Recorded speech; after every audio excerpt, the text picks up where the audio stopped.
Vamos a comenzar un nuevo tema, el control avanzado. Avanzado significa más allá del control regulatorio básico que hemos visto en el capítulo anterior. Avanzado no significa que se inventara ayer ni antes de ayer. Avanzado es el término utilizado normalmente en la industria para referirse a aportaciones adicionales al control regulatorio básico que hemos visto.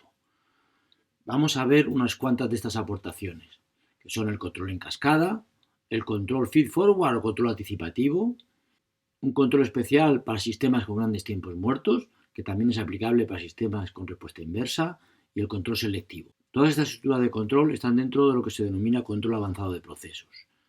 Repito que son añadidos para mejorar el control regulatorio básico, que siempre va a estar presente en nuestros controles. Es decir, siempre vamos a coger la salida final del sistema, la vamos a comparar con la referencia de esa salida y vamos a cerrar un bucle de control externo en todo momento. Todos estos controles que vamos a ver en este capítulo son mejoras que se va a hacer sobre el control regulatorio básico. Vamos a medir unas variables y vamos a tener esa información para mejorar el valor de la variable manipulada en el sentido de corregir el error antes y poder obtener mejores resultados en la salida. Vamos a empezar viendo el control en cascada. Para ello lo vamos a hacer con un ejemplo. Este es el ejemplo de un quemador en el cual quemamos gas que está suministrado con una presión P sub 1 y que mediante la única variable manipulada que tenemos, que es la apertura de esta válvula, hacemos pasar más o menos gas al quemador. El gas entra con una presión P sub 2 después de la válvula y este gas se quema para transmitir calor al agua que pasa por unas tuberías y que sale con una temperatura mayor a la de entrada, temperatura T que queremos controlar. La variable de salida es, por lo tanto, la temperatura del agua a la salida del intercambiador y la única variable manipulada es la apertura de esta válvula, que denominamos V. Hemos explicado cómo funciona este sistema. Por lo tanto, vamos a ponerlo aquí, el diagrama de bloques, en el cual tenemos la variable V como única variable manipulada y la temperatura T como variable que queremos controlar. Hemos mencionado dos variables de perturbación. Una es la presión de suministro del gas. Si entra más o menos presión en el gas que nos suministran, a la misma apertura de válvula tendremos más o menos presión P sub 2 a la entrada del quemador, por lo tanto estaremos quemando más o menos gas y tendremos más transmisión de calor o menos transmisión de calor, por lo tanto afecta claramente a la temperatura de salida. Y otra variable de perturbación es, por ejemplo, la temperatura de entrada con la que entra el agua. Evidentemente, mayor temperatura de entrada, mayor temperatura de salida. También tenemos otras perturbaciones que no hemos puesto aquí, pero podrían ser, por ejemplo, el flujo de entrada del agua. Evidentemente, mayor flujo de entrada, menor temperatura a la salida. También podríamos tener otras perturbaciones, como por ejemplo la temperatura ambiente, que podrían alterar.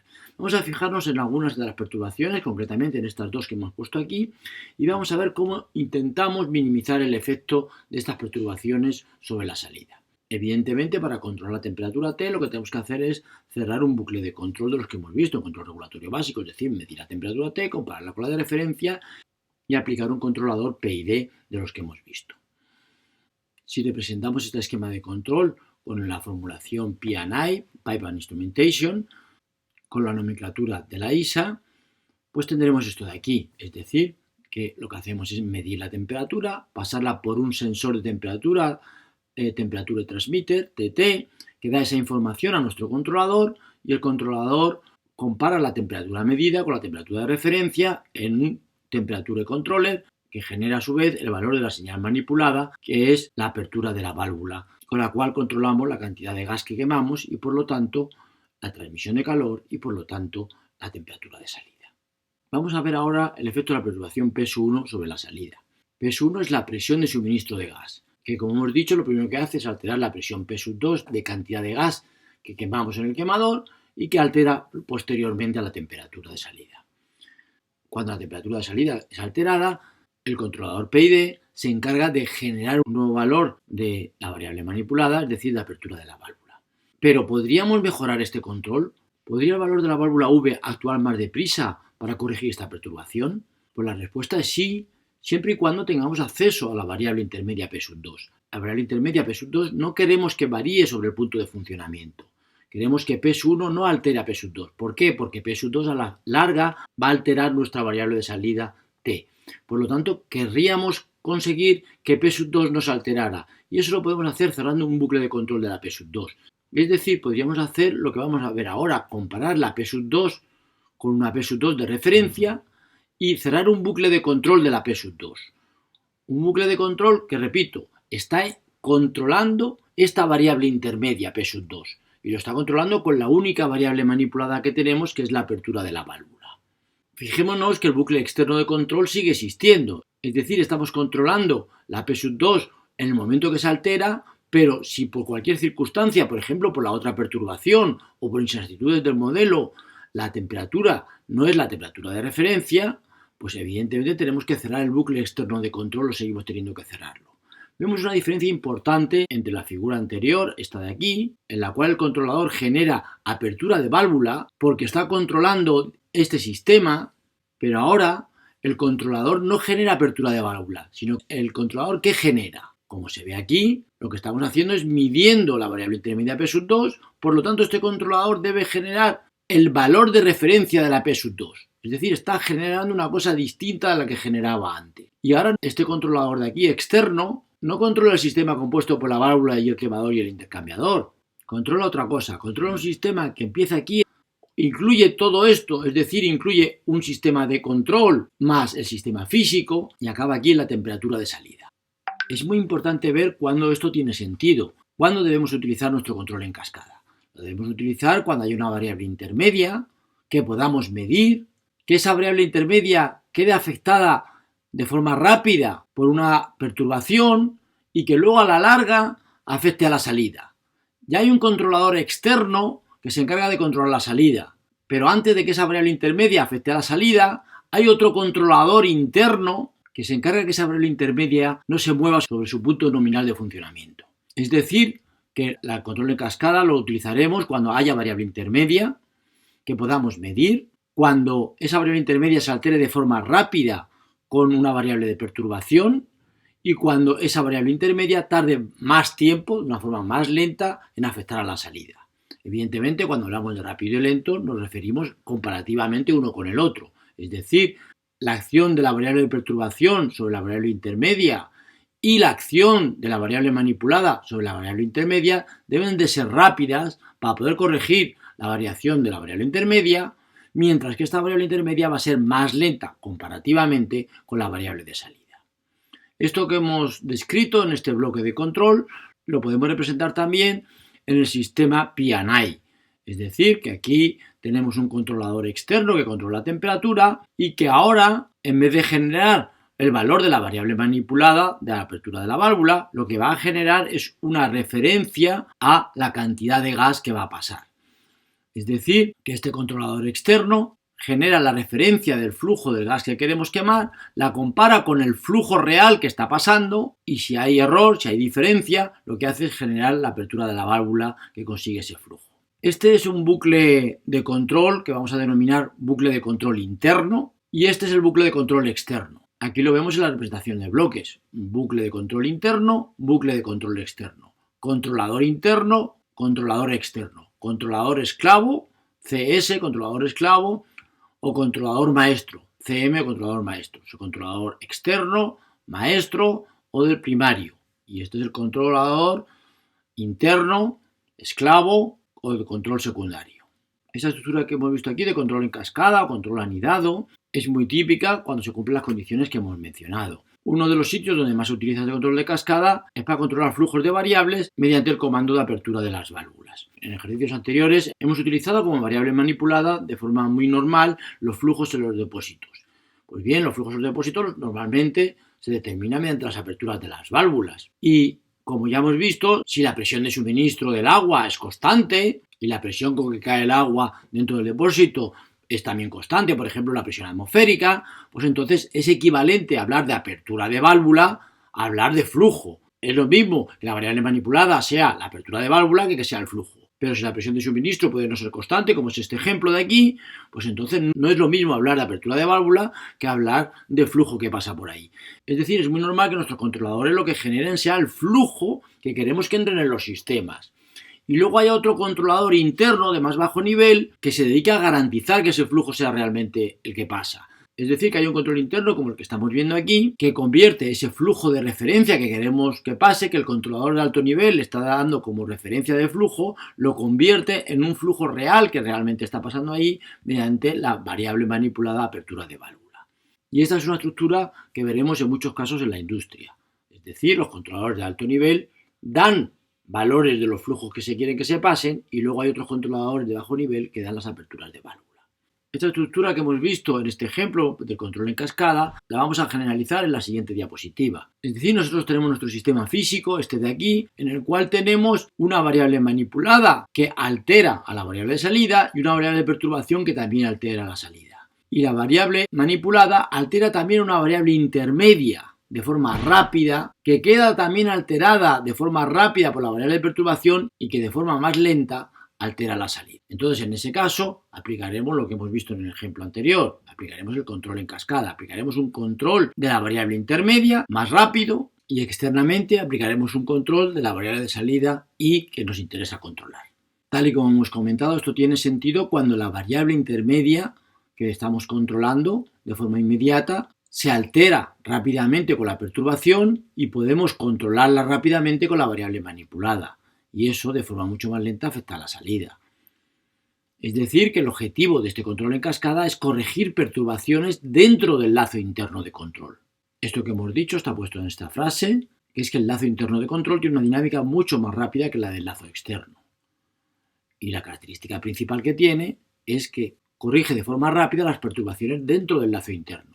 Pero por supuesto no está pensada para corregir perturbaciones en el lazo externo, ni tampoco para que la salida siga mejor a la referencia. Vamos a ver esto que hemos comentado. Si el bucle interno no fuera mucho más rápido que el bucle externo, es decir, si la G2 fuera muy rápida comparado con estas de aquí, llevándolo al límite, fuera muy rápida, es decir, que fuera una constante, es decir, que la I variara al mismo tiempo que la variable intermedia, sería lo mismo cerrar este bucle de control externo que cerrar este bucle de control interno, puesto que las dos varían al mismo tiempo, es decir, no estaría aportando absolutamente nada. Es decir, que el control en cascada se hará cuando esta función de aquí sea lenta comparativamente con estas. Cuando haya perturbaciones en el lazo externo o haya cambios de referencia, el control en cascada algo aportará, alguna mejorará, pero no está pensado para eso. Esta variable intermedia, digamos que cambiará de forma más rápida, pero como la perturbación o la variación de la referencia no están afectando directamente dentro de este bucle interno de control, no servirá para arreglar el problema de la perturbación externa o de seguir la referencia. Hasta ahora hemos visto el concepto del control en cascada y cuándo lo vamos a aplicar y para qué nos sirve. Vamos a ver ahora cómo calcular los controladores de esta estructura de control. Y lo vamos a ver mediante el ejemplo que venimos considerando. Es decir, tenemos el mismo sistema que hemos visto y ahora hemos dado valores a las funciones de transferencia. Es decir, hemos dicho cómo la P1 va a afectar a la P2, cómo la apertura de válvula va a afectar a la P2 y cómo la P2 va a afectar a la temperatura de salida. Y vemos que tenemos aquí estas funciones de transferencia. Vemos que la P2 queda afectada muy rápidamente, simplemente con un retardo de medio segundo con la P1. Como la apertura de válvula, mediante un retardo también de medio segundo, pero con un sistema de primer orden de tiempo característico, un segundo, afecta a la P2. Y esto de forma más lenta, es decir, con un retardo de 10 segundos y con un tiempo de proceso de 15 segundos, de forma más lenta la P2 afecta a la temperatura. Vamos a calcular estos controladores de la estructura de control en cascada. Controlador interno, que controla la variable intermedia P2, y el controlador externo, que controla la variable de salida T. El cálculo del controlador interno es muy sencillo. Este controlador lo que hace es controlar el sistema cuya variable manipulada es la apertura de la válvula y cuya salida es la P2. Es decir, lo que hace es controlar esta función de transferencia. Este sistema que tiene su ganancia, que tiene su tiempo muerto y su tiempo de proceso, lo metemos en la tabla de Siegel-Nichols y obtenemos, evidentemente, el controlador adecuado para controlar esta variable intermedia P2. Un controlador que normalmente en el bucle interno solemos usar un controlador de tipo PI, sin acción derivativa. La acción derivativa la guardamos para el bucle externo. Por otra parte, vamos a calcular el controlador maestro. Pero el controlador maestro, ¿qué sistema está controlando? Un sistema que está controlando tiene como variable manipulada que genera el controlador externo la P2 de referencia y como variable que controlar la T, es decir, este sistema de aquí.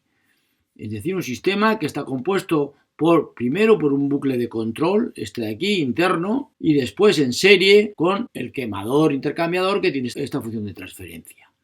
Como conocemos la función de transferencia del controlador interno y el modelo de la válvula, pues lo que podemos hacer es operar aquí y calcular la función de transferencia de este bucle interno, que luego vendría en serie con esta otra función de transferencia. Pero vamos a hacer una cosa bastante más inteligente y bastante más lógica, que es calcular los parámetros que necesitamos, es decir, los parámetros de la ganancia entre la P2 de referencia y la T, los parámetros del tiempo muerto entre esas dos variables y los parámetros del tiempo de proceso entre esas dos variables. Vamos a calcularlos. ¿Cuál es la ganancia que existe entre P2 de referencia y T? Pues es la ganancia que existe entre la P2 de referencia y la P2 cuando cerramos este bucle de control interno, multiplicada por la ganancia que existe entre la P2 y la T. ¿Cuál es la primera de las ganancias que hemos mencionado? Cuando variamos P2 de referencia en una unidad, ¿cuál es la variación de P2?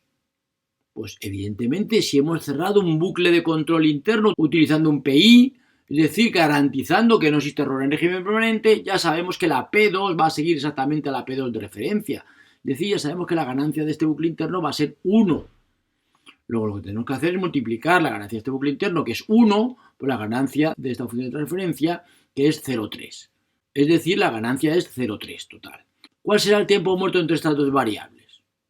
Pues será la suma de 10 más el 0,5 de aquí, que no hay manera de saltárnoslo. Que eso es un tiempo intrínseco muerto entre la P2 de referencia y la P2. Luego será 10,5. ¿Y el tiempo de proceso cuál es? No lo sabemos. Sabemos que antes de cerrar el bucle de control el tiempo de proceso era de 1, pero una vez que hemos cerrado el bucle de control puede ser un poquito más rápido, un poquito más lento, pero el orden de magnitud del tiempo de proceso entre la P2 y la P2 de referencia es del orden de 1 o un poquito más rápido.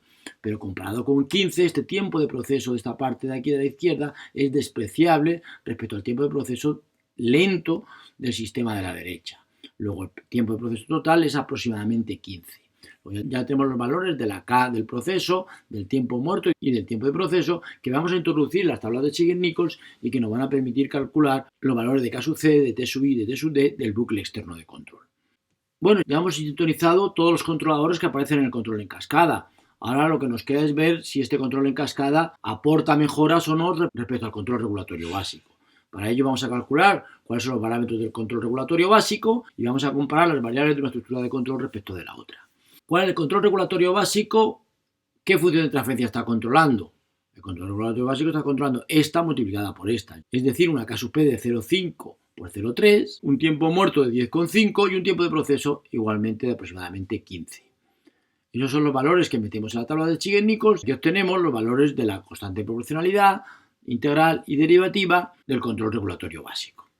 Vamos a ver los resultados que obtenemos. Si metemos una perturbación en el bucle interno, aquí vemos en esta gráfica cómo se comporta el control regulatorio básico, es decir, que en valores incrementales la temperatura vale 0 hasta que hay perturbación y cuando hay una perturbación en P1 entra más gas en el quemador, se intercambia más calor, aumenta la temperatura y el control externo, cuando se entera de la temperatura, ese aumento de temperatura, se dedica a controlar la temperatura y a llevarla de nuevo a su punto de equilibrio, que en valores incrementales es 0. Esto es lo que hace el control regulatorio básico. Ahora bien, el control en cascada lo que hace es nada más enterarse que la P sub 2 se altera, cierra un bucle de control para modificar el valor de la P sub 2 y por lo tanto estamos actuando de forma más rápida para controlar la temperatura de salida del sistema. Luego aquí vemos claramente la mejora entre un control regulatorio básico y un controlador en cascada en cuanto a la temperatura de salida y siempre que la perturbación se haya producido dentro del bucle interno, es decir, una perturbación en P sub 1 como estamos considerando. Y esto se consigue mediante el control de esa variable intermedia de una forma rápida con la variable manipulada. Es decir, aquí vemos la evolución de esa variable intermedia que cuando utilizamos el control regulatorio básico varía de la forma aquí indicada en azul, pero en cambio cuando usamos el control en cascada varía de forma mucho más rápida con el controlador interno, ajustándose al valor deseado, eso sí, con más oscilaciones debido a que ese bucle interno es muchísimo más rápido que el bucle externo. Es decir, estamos actuando de forma muy inmediata a las perturbaciones. Aquí vemos la variación de la variable manipulada. En el caso del control regulatorio básico varía de forma lenta y para conseguir esta mejora que hemos visto aquí de la variable T de salida, la tenemos que conseguir mediante una actuación muchísimo más rápida de la variable manipulada apertura de válvula, que es lo que estamos viendo en estas gráficas de aquí. Es decir, que aunque el control en cascada nos aporta una ventaja sobre la salida, Esto lo pagamos con una apertura y cierre de la válvula de forma muy rápida para corregir el efecto de la perturbación en el bucle interno. Si queremos evitar estas oscilaciones en la variable manipulada, lo que se puede hacer en el control en cascada es desintonizar un poquito el bucle externo. Desintonizar significa bajar la constante de proporcionalidad y principalmente la constante de integración del bucle externo para que no sea tan agresivo el bucle externo, puesto que ya hay un bucle interno que se está encargando de corregir las perturbaciones, lo cual mejoraría estas oscilaciones de la variable manipulada. Pero no olvidemos que lo que a nosotros nos interesa es mejorar la salida, que es esto de aquí, aunque lo tengamos que pagar con un movimiento muy rápido de la variable manipulada. Vamos a ver qué efecto tiene este control en cascada para cambios de la perturbación en el bucle externo, que lo vemos aquí, cuando hemos cambiado la temperatura de entrada, que es una perturbación del bucle externo. Vemos la diferencia entre el control en cascada y el control regulatorio básico es muy pequeña. Es decir, que aportamos poco, puesto que no está pensado para corregir este tipo de perturbaciones en el bucle externo. Y lo mismo, cuando metemos un cambio de referencia, tanto el control en cascada como el control regulatorio básico aportan un comportamiento bastante similar. Incluso como no hemos desintonizado el bucle externo, el control en cascada nos aporta unas oscilaciones de alta frecuencia que no nos aporta el control regulatorio básico. Es decir, el control en cascada no está pensado ni para corregir perturbaciones en el lazo externo, ni para seguir mejor la referencia de la salida. Vamos a ver a continuación un nuevo ejemplo de un control en cascada. Voy a describir el funcionamiento de este sistema, que es un reactor químico con precalentamiento del fluido de entrada.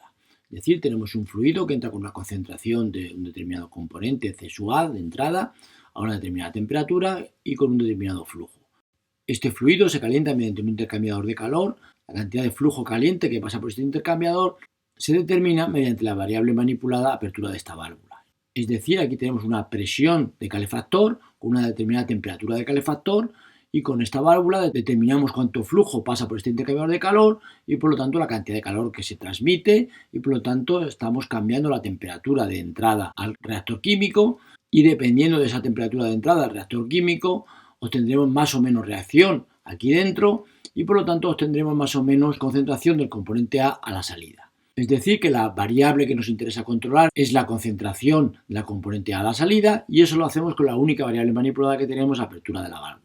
La válvula que, como hemos dicho, cambia el flujo que pasa por el intercambiador de calor y a su vez cambia la temperatura y a su vez cambia la concentración de salida, C sub A. Este sistema que hemos descrito lo podemos representar aquí, en el cual tenemos un sistema total que tiene una única variable manipulada, la apertura de la válvula, y tiene una única variable de salida que es la concentración del soluto A. Además existen muchas perturbaciones al sistema que alteran variables intermedias y que alteran también la salida. Por ejemplo, son la presión del líquido calefactor, que altera la cantidad de calor que se intercambia, por lo tanto la temperatura intermedia, por lo tanto la concentración a la salida. También tenemos la temperatura del líquido calefactor, por supuesto, por el mismo motivo, la temperatura de entrada y el flujo de entrada, que por supuesto afectan a la temperatura de salida del intercambiador y por lo tanto temperatura de entrada al reactor y por lo tanto afectan a la composición de salida. Y tenemos también la composición de entrada que también afecta a la composición de salida. Es decir, tenemos un montón de variables de perturbación. Vamos a intentar minimizar algunas de ellas de las que podamos mediante estructuras de tipo control en cascada con las que hemos visto.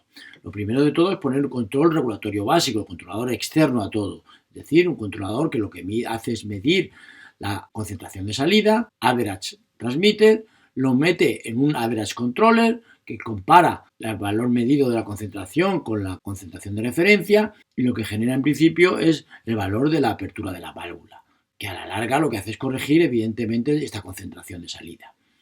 Pero ahora bien, tal y como hemos descrito, vamos a intentar minimizar el valor de algunas de estas perturbaciones. Por ejemplo, la presión de suministro del líquido calefactor.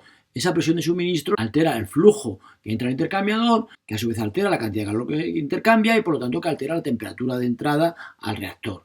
Luego, antes que la temperatura de entrada al reactor altera la salida, ¿por qué no la medimos y la comparamos con la temperatura de referencia que viene generada por el controlador maestro externo que antes generaba la apertura de válvula y que ahora genera la temperatura de referencia intermedia? Hay un controlador interno que se dedica a controlar esa temperatura. Si esa temperatura la mantenemos constante, estaremos manteniendo constante también la concentración de salida. Luego vamos a poner un bucle más rápido de control de esa temperatura intermedia. Y esto es un control en cascada como el que hemos visto. Con eso estamos corrigiendo todas las variables de perturbación que alteren a esta temperatura intermedia. ¿Qué variables de perturbación son esas? Como hemos dicho, la presión de suministro del calefactor, también el flujo de entrada, también la temperatura de entrada. Evidentemente la concentración de soluto A no, puesto que la concentración de soluto A no altera la temperatura. Sí que altera la concentración de soluto A a la salida, pero no altera esa variable intermedia. Luego esta queda fuera del bucle interno de control, esta perturbación de aquí, no las otras que hemos mencionado. Como vemos, este controlador de temperaturas de aquí está actuando sobre la variable manipulada apertura de válvula. Pero ya hemos dicho que normalmente los controladores lo que hacen es dar una referencia del flujo que queremos que pase. Luego este controlador de aquí no debería tocar la válvula, debería dar una referencia del flujo de líquido calefactor que queremos que pase. Es decir, volvemos a cerrar otro bucle en cascada interno. Es decir, aquí genera este controlador, genera una referencia del flujo de calefactor que queremos que pase, la compara con el flujo calefactor que está pasando y genera realmente la apertura de válvula. Luego aquí tenemos un doble anidamiento en una estructura de control en cascada. Es decir, control externo controla la concentración de soluto A y genera la referencia de la temperatura intermedia. Otro controlador intermedio controla esa temperatura intermedia y genera la referencia de flujo. Y otro controlador más interno de todos controla el flujo, generando la variable manipulada apertura de válvula. Estos tres bucles de control se pueden ver en la estructura de bloques. Es decir, tenemos primero un sistema que es el sistema válvula, que tiene como entrada manipulada la apertura de la válvula y como variable de perturbación la presión de suministro y que genera la cantidad de flujo que va al intercambiador. Esa cantidad de flujo que va al intercambiador, junto con otras variables de perturbación que hemos mencionado, generan la temperatura intermedia que entra en el reactor y la temperatura intermedia, junto con la variable de perturbación más externa de todas, que es la concentración de entrada del soluto A, genera la cantidad de soluto A la salida. Es decir, estos tres bucles de control que hemos mencionado los podemos pintar aquí. Hay un bucle de control del flujo que va de calefactor, otro bucle de control de la temperatura intermedia y otro bucle de control para la concentración del soluto A. Y cada uno de ellos tiene su controlador que tenemos que calcular y cada uno de ellos genera una referencia al otro bucle más interno de control, excepto el último bucle de control que ya genera directamente el valor de la variable manipulada apertura de válvula. Bueno, ya hemos visto ejemplos de controles en cascada, hemos visto varios, hemos visto incluso el cálculo de los controladores y hemos visto las gráficas que demuestran cómo funcionan estos controladores cuando se modifican las perturbaciones, concretamente la perturbación más importante que queremos anular, que es la perturbación en el bucle interno. Ahora os propongo que hagáis este ejercicio de aquí, que son los dos depósitos en serie. Estos depósitos en serie tienen una variable manipulada que es el flujo que entra al depósito 1 y tienen alguna variable de perturbación como son la cantidad de lluvia que entra en el depósito 1 y como es una posible pérdida de flujo entre el depósito 1 y el depósito 2. Pues bien, el enunciado nos da la función de transferencia entre el flujo de salida del depósito 1 y el flujo de entrada del depósito 1 y entre la altura 2 que queremos controlar y el flujo de entrada del depósito 2. Y nos piden diseñar una estructura de control en cascada adecuada para minimizar el efecto de la lluvia. Es decir, que la lluvia es la que va a alterar la variable intermedia que vamos a tener que controlar y que luego esa variable intermedia afectará la salida. Es decir, que hay que decidir cuál es esa variable intermedia que vamos a medir y que vamos a controlar en el bucle interno. Después nos pide calcular los valores de los controladores adecuados y nos pide comparar los resultados de este control en cascada con esos controladores con un control regulatorio básico. Y nos lo pide tanto para cuando cambia la variable de perturbación lluvia, como también nos lo pide en el último apartado cuando cambia otra variable de perturbación distinta que a lo mejor está fuera de este bucle interno de control, que es la pérdida de flujo que hay entre el depósito 1 y el depósito 2. Y que veamos todos estos resultados y los comparemos. Bueno, con esto hemos terminado el control en cascada, con ejemplos, cálculos de controladores y visualización de las gráficas del comportamiento. En el próximo apartado lo que veremos será el control anticipativo o control feed-forward, que es otra estructura de control avanzado que también permite minimizar los efectos de determinadas perturbaciones en la salida.